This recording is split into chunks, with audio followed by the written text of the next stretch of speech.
What's up, Everyday Blades? So I just watched a video from Jared Neves and I wanted to follow up on it. Great video. First person I've seen speak up about flipping knives and the fact that we all do it. We all have done it to get where we're at. There's a lot of knives I own, the majority of the knives I own, that if it wasn't for a knife flipper, I wouldn't have the knife. Like the Koenig areas. The Koenig Mini Goblin, excuse me. For that fact, the Koenig Mini areas also. I wouldn't own these knives because I don't have time to go sit and wait for a drop and try to catch it and sit at a computer or on my phone. I don't have time for that. So I pay the secondary market price. Now I try to get as good as a deal as I can. And truth be known, most of us in this community have bought and sold knives for a profit. That's how I paid for a big part of my knife collection. A lot of you watch my YouTube channel know I do pawn shop treasure. That's knives that I go around to pawn shops and find, and sometimes I'll sell them for 10 times what I paid for them on a good day. But that's the parts you guys see. The parts you don't see are the 100 knives I buy that I don't even make my money back on. They just weren't very good knives. They had issues with them. They weren't as popular as I thought they were, or they were one model number off, right? This model, the B model, is worth a bunch of money, but the C model is not worth anything. So, which, in the grand scheme of things, I've made money. I've made a substantial amount of money on that. But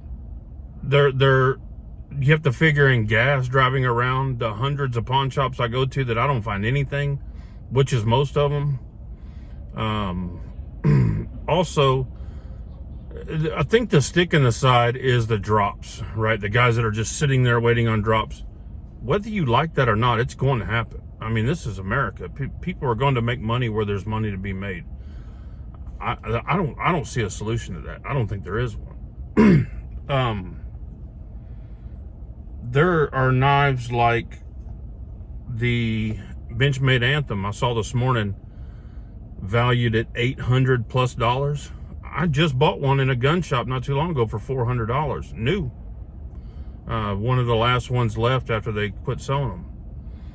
But the values go up and up and up, and that's how some of us make our money and help pay for our collection. I just don't see a sense in getting bent out of shape about it. And I do understand it, though. I understand, like, Metal Complex's, outrage about it.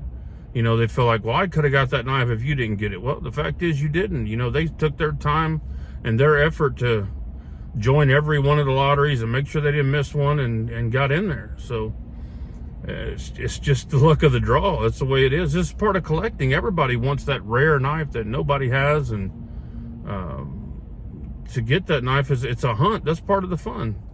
And sometimes to get the knife you want, you got to pay up. And there, just like Neves said, the dealer marks up the knives from the manufacturer. Nobody cares about that. Sometimes it even goes to a secondary dealer. Nobody cares about that. But the guy who's a collector that buys it and sells it, then somebody's been out of shape about that. Why? Why do you care? You didn't care about this guy making money. I think it boils down to we just need to take a deep breath. And I see a lot of people hating on people for buying and flipping knives. It's their knife. You don't have to buy it. All you have to do is pass. Just scroll past it. And this is why we don't allow price policing in our group, Everyday Blades, Facebook group. And it goes farther than that. We don't even allow you to put a negative comment or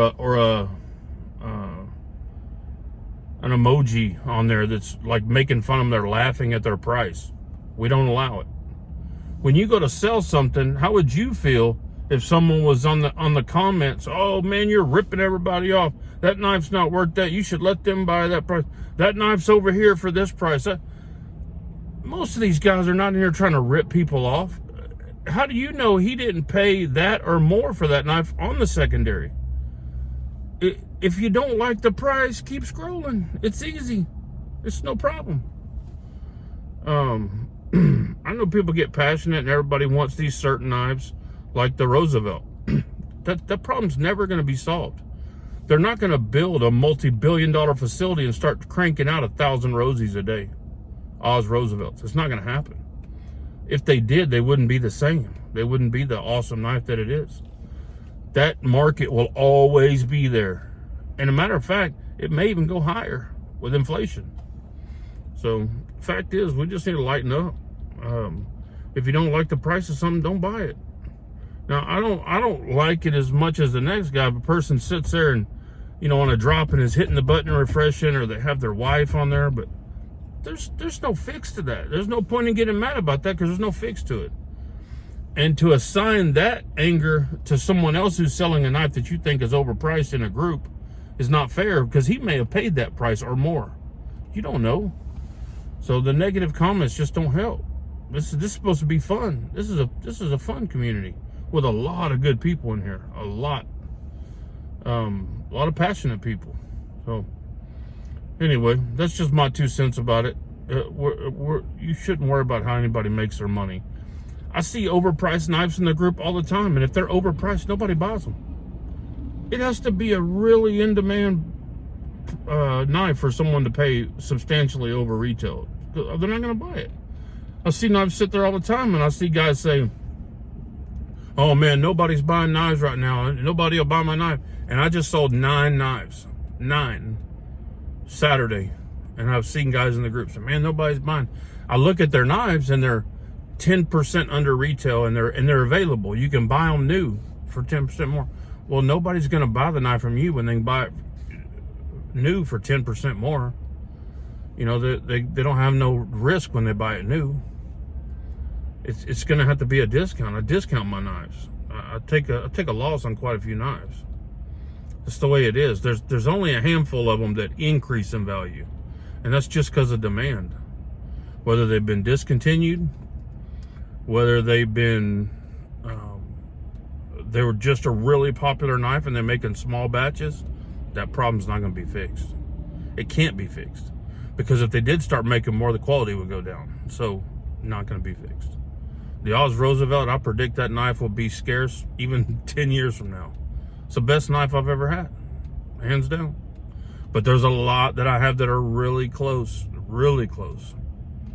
There's a lot of great knives out there. There's no sense in fighting over Inhio. Watch my channel. Hit my recommended playlist. Hundreds of knives in there that are killer. Hit the epic knife playlist. Even better knives. So, guys, just wanted to go over that with you. Thank you, Jared Neves, for putting that video out. You did a great job. No hate on any other reviewer who has a different opinion. This is just mine. It's just mine for what it's worth, which is probably close to 0.